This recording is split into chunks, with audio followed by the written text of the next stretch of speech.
Béatrice Rulle, vous recevez aujourd'hui Marc Brune. Il est l'organisateur du rassemblement contre le projet sur les terrains de la caserne des Vernets. Bonjour Marc Brune. Bonjour. Merci d'être sur Radio Lac ce matin. Vous appelez donc à ce rassemblement vendredi devant la caserne des Vernets pour protester contre ce fameux projet d'aménagement. Très rapidement, ce projet c'est quoi ? 1500 logements dans 2 îlots de 21 mètres de haut, une tour de 86 mètres et un bâtiment d'activité de 51 mètres. Je vois froncer les sourcils. Et donc vous opposez à tout cela, sauf que les autorisations de construire ont été délivrées en juin. Pourquoi se réveiller si tard, Marc Brune ?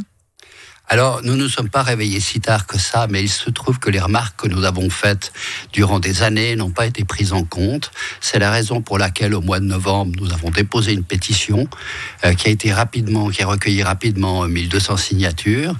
Et lorsque nous sommes venus la présenter à la commission des pétitions du conseil municipal, il se trouve que la majorité du conseil municipal, finalement, a voté pour cette pétition qui demande de revoir le projet.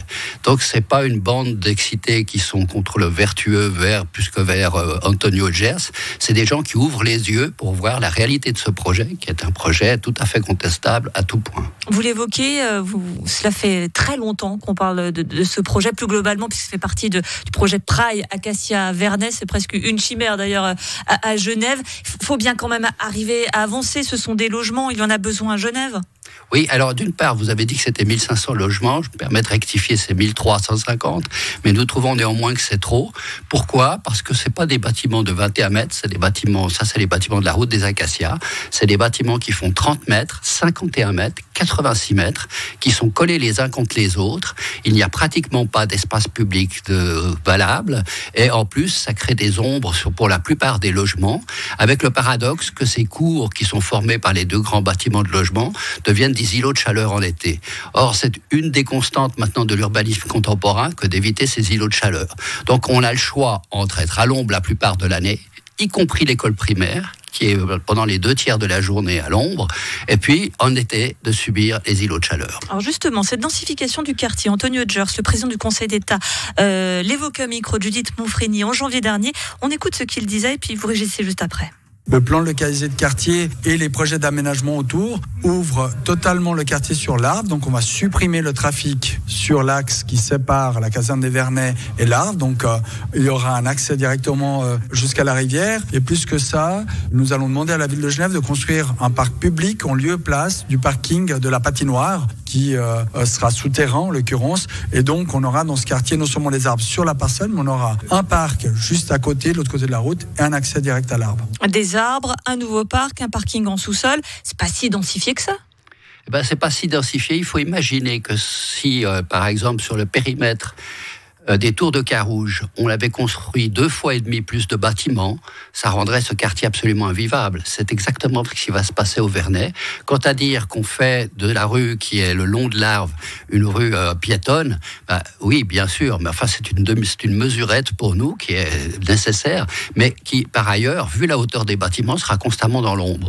Quant à dire qu'il y aura beaucoup d'arbres, c'est faux. On abat les 113 arbres existants qui sont des beaux arbres et on va les remplacés par une quantité supérieure, mais en réalité, il n'y aura que 56 arbres qui seront en pleine terre. Les autres sont situés sur des dalles de parking et ne pousseront donc pas très très haut. Alors le fait de faire un parc de l'autre côté de la patinoire, c'est une bonne idée, mais c'est un peu comme si un promoteur s'emparait d'un îlot au bord de la plaine de Plainpalais, densifié avec des bâtiments de 51 mètres de haut et dit, mais vous voyez, c'est pas grave, il y a la plaine de Plainpalais à côté.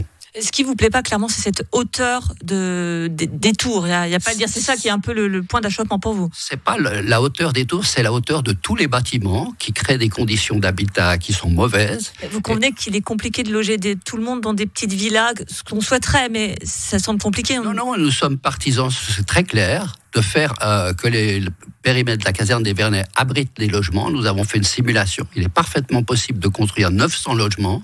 C'est les 2 tiers du programme prévu, mais dans des bonnes conditions, c'est-à-dire avec des appartements ensoleillés, avec une place publique, il n'y a pas de place publique, avec un parc public, il n'y a pas de parc public. Normalement, il devrait y vivre là-bas 4000 personnes, les 2 tiers des habitants du Lignon. Il n'y a pas d'endroit où les enfants peuvent jouer, sauf des ridicules jeux d'enfants. Donc, on voit que c'est un projet qui qui est inacceptable à tout point de vue.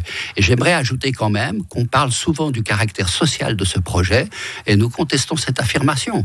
Les logements, les meilleurs marchés dépassent les plafonds admis en général pour les autres projets. Et on a quand même 34% des logements qui sont des logements dans 10 ans qui seront à loyer libre. Ils démarrent entre 2100 et 2300 francs par mois pour un 4 pièces, mais on sait ce que c'est qu'un logement à loyer libre. Dès qu'il rentre dans le marché libre, il passe à chaque changement de locataire avec une augmentation de 200 ou 300 francs par mois. Donc pour nous, c'est pas représentatif des besoins réels de la population qu'un tiers des logements soit réservé à la classe moyenne supérieure. Il faut tenir en compte les possibilités financières réelles de la population genevoise. Merci beaucoup Marc Brune, organisateur du rassemblement contre le projet sur les terrains de la caserne des Vernets. C'est donc vendredi à 18h devant la caserne. On rappelle que les masques sont obligatoires et je précise également que vous demandez à Anthony Hodgers un débat contradictoire en novembre ou en décembre à ce sujet. Merci d'avoir répondu à l'invitation de Radio Lac si tôt ce matin. Je sais que pour vous c'était un peu difficile. Merci à vous. Merci à vous.